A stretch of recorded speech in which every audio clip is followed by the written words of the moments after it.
दोस्तों आज जिस स्टॉक की चर्चा मैं आपके सामने करने वाला हूं उस स्टॉक का नाम है वाटेक बैग लिमिटेड। और देखिए वाटेक बैग जो लिमिटेड है एक टाइम हम सबको पता है इतना ज़्यादा हॉट टॉपिक का ये स्टॉक था। प्लस जिस सेक्टर से ये स्टॉक आता है वो सेक्टर बहुत बहुत ज़्यादा अट्रैक्शन पैदा करता है। आप कह सकते हैं यहाँ अट्रैक्ट करता है रिटेल निवेशकों के लिए। पिछले कुछ समय में आप देख रहे होंगे ये पिछले एक साल का डेटा है 16.77% स्टॉक टूटा है। बट जब आप ऊपरी स्तरों से देखते हो ना इस गिरावट को तो आप पाते हो करेंटली स्टॉक 26% की गिरावट दिखा चुका है। और ये जो 1400 का लेवल आप देखें, ये जो सीरीज है ना 1400 का लेवल बिटवीन 1400 1600 ये एक बहुत बड़े जोन में है। और बीच बीच में ये जोन टूटता है 1600 के ऊपर बट वापस से उतनी तेजी में आ जाता है। और अभी एक कंसोलिडेशन आपको देखने को मिल रहा है, ये देखिए। और अब 1400 का लेवल एक बहुत इंपॉर्टेंट। और देखिए अगर 1400 का लेवल टूटता है तो भैया फिर ये 200 की जो रेंज है 1400 से 1200 की वो कहीं ना कहीं फिर से ओपन होती हुई दिखाई देगी। ओके, तो वाटेक बैग में दो जोन है, पहला 1200 से 1400 की निचले स्तरों पे और दूसरी है 1400 से 1600 के बीच। और वाटेक बैग इस बीच में अभी ट्रेड कर रहा है। तो भैया ये टूटेगा तो 1200 के दरवाजे खुलेंगे और अगर ऊपरी स्तर टूटा तो 1600 का गेट टूटेगा। तो दो जो चीज है यानी आप ये कह सकते हैं अभी वाटेक बैग एक मेक इट और ब्रेक इट लेवल में ट्रेड कर रहा है। बट ये तो एक बहुत ही आम भाषा हो गई और जो हमको देखने को मिल रहा है। बट मेन डेटा क्या कह रहा है, Q2 के बाद क्या हालचाल है, मैनेजमेंट क्या कह रही है, टारगेट्स क्या हैं, इन तमाम चीजों में हम इस वीडियो में चर्चा करेंगे। वीडियो को अंत तक देखिएगा, हाइप बटन जरूर दबाइएगा ताकि यूट्यूब और को रेकमेंड करे। नाउ अब आते हैं ना एनालिसिस की तरफ, एक एक डेटा की तरफ। समझना पड़ेगा आपको जो वाटेक बैग है ये एक लीडिंग कंपनी है वाटर ट्रीटमेंट फील्ड में जो प्राइमरली क्लासिफाइड करती है under utilities non electrical sector. ये कोर एक्टिविटी क्या है कंपनी की, भाई ये डिजाइन करती है, सप्लाई, इंस्टॉलेशन, कंस्ट्रक्शन और operational management of drinking water, waste water treatment, industrial water treatment और डिसैलिनेशन प्लांट। यानी जिस चीज की जरूरत सिर्फ भारत ही नहीं पूरे विश्व को बहुत ही युद्ध स्तर में है उस सेक्टर में कंपनी आती है। मार्केट प्रेजेंस, देखिए कंपनी का मार्केट प्रेजेंस बहुत ही ग्लोबल है और बहुत मजबूत प्रेजेंस की भारत में है, मिडिल ईस्ट में है, नॉर्थ अफ्रीका में है, ईस्टर्न सेंट्रल और ईस्टर्न यूरोप में, even China and south China Asia में भी आपको इसकी प्रेजेंस साफ दिखेगी। अब ये इंडस्ट्री को आगे क्या बढ़ा रही है, इंडस्ट्री ऑपरेट करती है सेक्युलर ग्रोथ सेक्टर में जो लगातार ग्लोबल डिमांड बढ़ रही है किस चीज की, क्लीन वाटर की, वाटर रीयूज की और स्ट्रिंजेंट एनवायरमेंटल रेगुलेशन। देखो जैसा जैसा कोई कंट्री आगे बढ़ता है ना, जैसे जैसी हमें हमारी जो आप कह सकते हैं महत्वाकांक्षाएं वो और ज़्यादा बढ़ती दिखाई देती हैं कि भाई हमको बहुत ज़्यादा एक बहुत अच्छी नदियाँ साफ चाहिए, नदियाँ साफ करने के लिए बहुत ह्यूज वाटर ट्रीटमेंट प्लांट चाहिए, हमें जो सीवर वाटर है उसे ट्रीटमेंट करने के लिए प्लांट चाहिए। और अभी तमाम चीज़ों में बहुत पीछे हैं। तो मेरा ये मानना है ये सेक्टर बीच बीच में अगर कभी डिप आता है या कोई इश्यूज दिखते हैं तो ये एक आप कह सकते हैं लॉन्ग टर्म विजनरीज के लिए एक्यूमुलेशन मौका हो। हाँ, अब ये नहीं है कि हर एक स्टॉक जहां पर वाटर ट्रीटमेंट खाली लिख दिया गया हो वो स्टॉक अच्छा हो सकता है। कभी कभी हम सबको पता है कितने ज़्यादा स्कैम्स हो जाते हैं। बट वाटेक बैग ना एक वाकई में अच्छा स्टॉक है।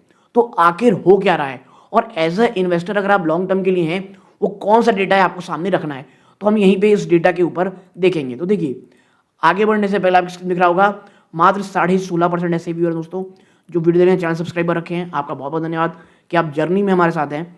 अगर आप इन 83.6 में से हैं आपका धन्यवाद कि आप हमारा वीडियो देखते हैं। बट प्लीज़ चैनल को जरूर सब्सक्राइब कीजिएगा, आपके लिए वो छोटा सा लाल बटन हमारे लिए बहुत ज़्यादा मोटिवेशन का काम करता है। आपको किसी अन्य स्टॉक पर चर्चा करानी हो वो भी ज़रूर बताइएगा। नाउ अब बढ़ते हैं आगे। देखिए सबसे पहले Q2 के नंबर कैसे आए, तो नंबर्स में जब आप नजर डालते हो आपको एक चीज दिखती है कि जो रेवेन्यू है वो आप देखेंगे 19.3% बढ़ा भाई, स्ट्रॉन्ग एग्जीक्यूशन हुई प्रोजेक्ट्स में। नेट आप देखेंगे प्रॉफिट और टैक्स 20% ज्यादा का जंप आया है। पर जो एबिटा है उसमें 9.7% गिरावट है। मार्जिन कंप्रेशन देखने को मिल रहा है ऑफसेट बाई, लेकिन वो कहीं ना कहीं थोड़ी बच गई क्योंकि फॉरेक्स गेन काफी अच्छा हुआ जिसके कारण आपको प्रॉफिट और टैक्स में जंप देखने को मिल रहा है। एबिटा मार्जिन 342 बेस पॉइंट गिरावट है। ठीक है, देखिए ये हुआ इसलिए है कि प्रोजेक्ट मिक्स और मटेरियल कॉस्ट बहुत ज़्यादा हाई रहे इस बार। तो जो पैट में जंप आया उसके पीछे का रीज़न फॉरेक्स गेन है, ना कि कुछ आप ये कह सकते हैं कंपनी ने मार्जिन बहुत अच्छे मजबूत किए। और जब आप सेकंड वाइज रेवेन्यू को देखते हो, आप पाते हो जो इंडिया बिजनेस है लगभग 48% इनके रेवेन्यू मिक्स में है और इंटरनेशनल बिजनेस अब 52% है, यानी बाहर से धंधा ज्यादा आ रहा है। इंटरनेशनल बिजनेस ने एक मजबूत ग्रोथ दिखाई है, लगभग 25% जम की ईयर ऑन ईयर, वाइल जो डोमेस्टिक ग्रोथ है वो कहीं ना कहीं मॉडरेट हुई है, मात्र 8% बढ़ा है ईयर ऑन ईयर। कंपनी अपना शिफ्ट जो है वो और ज्यादा प्रॉफिटेबल इंटरनेशनल, इंडस्ट्रियल और आप सकते हैं ऑपरेशन और मैनेजमेंट प्रोजेक्ट की ओर आगे बढ़ा रही है और अपने मार्जिन एक्सपेंशन को बढ़ता हुआ दिखाई दे रही है। तो भाई जो डोमेस्टिक इशू है कहीं ना कहीं वो कंपनी के मार्जिन को हिंडर करते दिखाई दे हैं। और इसके बाद जब आप आगे बढ़ते हो, आप यहां देखते हो कि भाई ऑर्डर पाइपलाइन क्या है। कंपनी की जो टोटल ऑर्डर बुक है वो लगभग 16,020 करोड़ की है और उसमें कुछ फ्रेमवर्क कॉन्ट्रैक्ट भी इंक्लूड हैं फर्स्ट हाफ ऑफ 26 में। ये क्या ट्रांसलेट कर रहे हैं कि भैया ऑर्डर बुक जो है ना ये इनके एनुअल रेवेन्यू का 4 गुना है, जो क्या प्रोवाइड कराती है एक काफी अच्छी रेवेन्यू विजिबिलिटी 3 से 4 सालों के लिए for the next year. Order inflow की बात करोगे, कंपनी ने सिक्योर किए हैं कुछ फ्रेश ऑर्डर इनफ्लो लगभग 3,477 करोड़ के फर्स्ट हाफ में, और ये एक बहुत बड़ा जो इसका पोर्शन है ना ये इंटरनेशनल ऑर्डर का, यानी 70% जो उनका ऑर्डर है वो बाहर से, यानी मार्जिन में भी एक अच्छे मार्जिन का बिजनेस करती कंपनी दिखाई देगी। अब प्रेफर्ड बिडर कहां कहां निकल के आई है, तो देखो वॉटेक बैग ने ना एक प्रेफर्ड बिडर निकल के आई है कुछ एडिशनल ऑर्थर बोर्ड 3,000 करोड़, और एक्सपेक्ट किया जा रहा है कि मटेरियलाइज हो जाएगा ये ऑर्डर सेकेंड हाफ 26 में।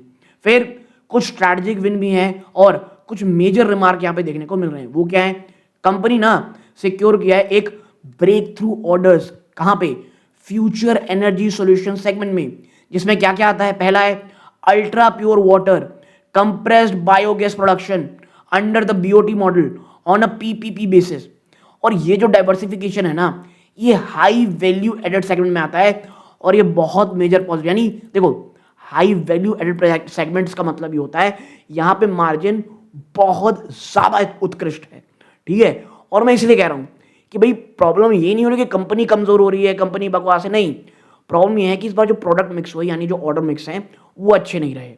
कंपनी आने वाले समय में अपने ऑर्डर्स को इंटरनेशनल मार्केट में ज्यादा एग्जीक्यूट करने की कोशिश कर रही है और अपने मार्जिन को बढ़ाती दिखाई देगी।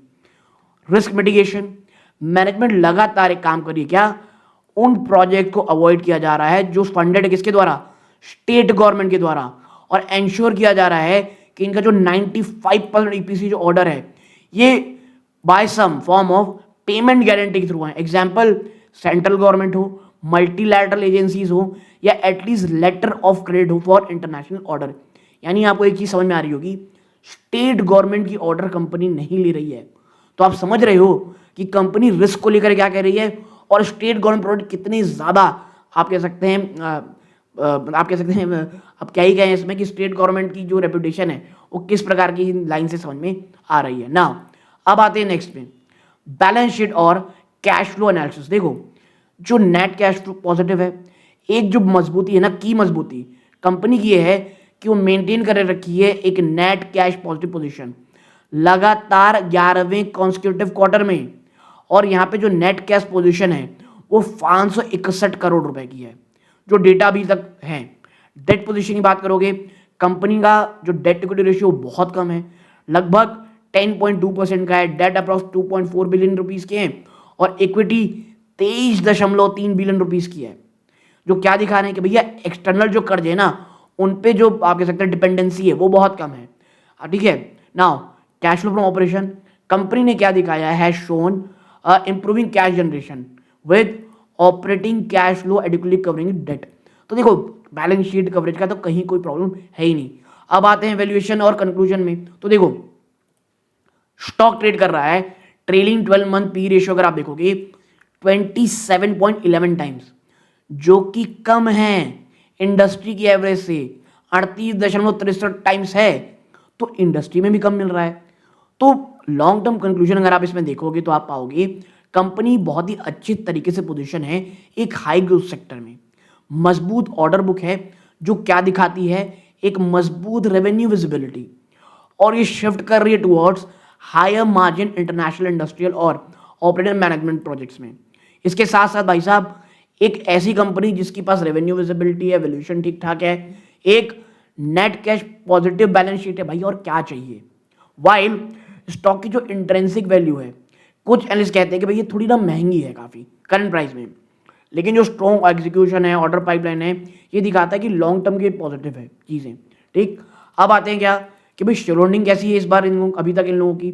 तो जो प्रमोटर है वो 19% से ज़्यादा का स्टेक रखे हैं। देखिए ये लो टू मॉडरेट प्रमोटर होल्डिंग, ये बात तो सही है, लेकिन स्टेबल है। एफआईआई को आप देखोगे तो 18.4% है, जो कि एक काफ़ी अच्छा स्टेक है एक कंपनी में। इसके साथ साथ जब आप डीआई को देखते हो तो 4.5% होल्डिंग रखे हैं इसमें। ठीक है, और ये देखेंगे आपकी डीआई जो स्टेक है वो धीरे धीरे ना थोड़ी बढ़ रही है, तो समझ में आ रहा है कि डोमेस्टिक इंस्टीट्यूशनल इंटरेस्ट अब बढ़ रहा है। लेकिन देखो पब्लिक का माल 58% है, ये लार्जेस्ट शेयर है हेल्ड बाय पब्लिक रिटेल। अब जब तक माल यहाँ से यहाँ पब्लिक का माल एफआईडीएस पर जब तक बहुत बड़ी मात्रा में नहीं जाएगा, तब तक आप ये नहीं कह सकते कि स्टॉक में कोई बहुत बड़ी तेजी होगी। ठीक, मैनेजमेंट कॉन कॉल में क्या कह रही है, तो देखो मैनेजमेंट ये कह रही है भाई कि हम जो है ना कहाँ पर हैं, कंपनी ट्रैक में है मीडियम टर्म 3 से 5 साल की स्ट्रैटेजी में, डिस्पाइट कुछ कुछ क्वार्टरली फ्लक्चुएशन आएंगे मार्जिन में। नेट कैश फ्लो पॉजिटिव है, कंपनी कह रही है लगातार 11वें क्वार्टर में। मार्जिन का रीफंड मैनेजमेंट ने ये बात कही है कि हमारा जो मीडियम एबिटा मार्जिन है वो 13 से 15% की बैंड में रहेगा, कंपनी कह रही है।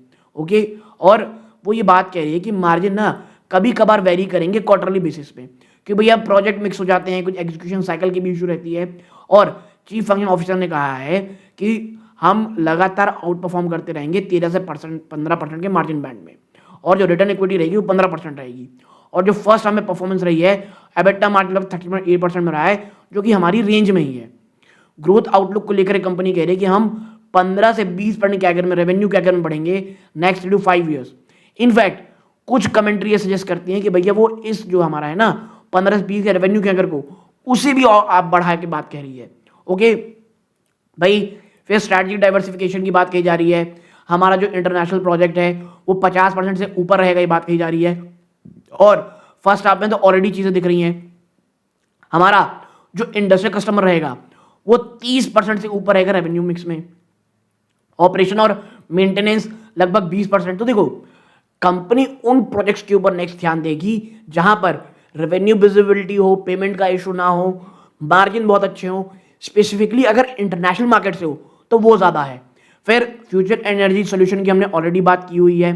तो ये बहुत सारी चीज़ें हैं, कंपनी बहुत अच्छी है। देखो एक चीज़ यहाँ पे ये भी है, कंप्रेस बायोगैस प्रोडक्शन कंपनी ने सिक्योर किया है एक प्रोजेक्ट अंडर बीओटी, भैया बिल्ड करो, ऑपरेट करो, फिर हमको ट्रांसफर कर दो मॉडल पे, पब्लिक प्राइवेट पार्टनरशिप बेसिस पे 15 साल के कंसेशन पीरियड में। और ये बहुत बड़ा मूव है कि एक एसेट लाइट और लॉन्ग टर्म ये कंसेशन मॉडल मिले जो इनके हाई रिटर्न के गोल से काफ़ी अच्छे चल रहे हैं। तो भाई ये भी अच्छी चीज़ है कि कंपनी यहाँ पे अच्छी बात करी। फिर आता है अल्ट्रा प्योर वाटर, ये जो है ना order for ultra pure water ATP effluent treatment plant और जेलडी जीरो लिक्विड डिस्चार्ज सिस्टम, ये सोलर सेल मैन्युफैक्चरिंग सेक्टर से रिलेटेड है। ये इंडिकेट करता है कंपनी डाइवर्सिफाइड कर रही है hi tech specialised industrial water solution में भी। ऑर्डर क्वालिटी की बात करोगे तो भैया देखो अब हमको पेमेंट सिक्योरिटी चाहिए, ये कंपनी बार बार कह रही है। ओके, ऑर्डर पाइपलाइन हमने ऑलरेडी चर्चा कर चुके हैं दोस्तों। एनालिस्ट की अगर आप बात करोगे तो post quarter 2 number ICI security वाले कह रहे हैं कि भाई बाई की रेटिंग दे रहे हैं 1864 से 1930 का टारगेट है। ठीक है, और ये वैल्यू कर रहे हैं कंपनी की 27 times of financial year 27 earning के ईपीएस पे। कंसेंसस टारगेट है बेस्ड ऑन 4 एनालिस्ट 1840 के आसपास का है। तो बात ये कह रहे हैं कंपनी खराब नहीं है, थिंग्स आर गुड, बस ये है कि भाई थोड़े बहुत जो मार्जिन कॉम्प्रेशन उसका गिरावट हो रही है। और आप सपोर्ट टेक्निकल सपोर्ट देखना चाहते हैं तो भाई देखो जो 52 वीक लो है 1114 1114 रुपए ये देखना है। रेजिस्टेंस 1944, और मुझे भी लगता है देखो टू बी फ्रैंक 1200 बहुत निचले स्तरों पे, यानी 1200 थोड़ा नीचे, और ऊपरी स्तरों में जब तक 2000 के ऊपर स्टॉक तोड़ करके ऊपर नहीं जाता तब तक कोई एक अनप्रेसिडेंटेड आप ये नहीं कह सकते कि कुछ 2 4 3 गुना ही मिल जाएगा। ओके, तो मुझे ऐसा लगता है जो भी डेटा था आपके सामने हमने रख दिया है। कंपनी एक काफ़ी अच्छी चीज़ें कर रही हैं, बातें एटलीस्ट कॉन्फिडेंट है, बट क्या एग्जीक्यूशन हो पाएगा नहीं हो पाएगा ये देखना पड़ेगा। डिस्क्लोजर के रूप में मेरी या मेरी फैमिली मेंबर की इस स्टॉक में इन्वेस्टमेंट नहीं है दोस्तों। और ये पूरा वीडियो एक एजुकेशनल पर्पस के लिए था। जो भी डेटा था उसे कंपाइल करके मैं आपके सामने रखा हूं। Now it's up to you, खरीदना है या बेचना है प्लीज अपने वित्तीय सलाहकार से सलाह जरूर लीजिएगा। ये इस वीडियो का अंत है। जय हिंद।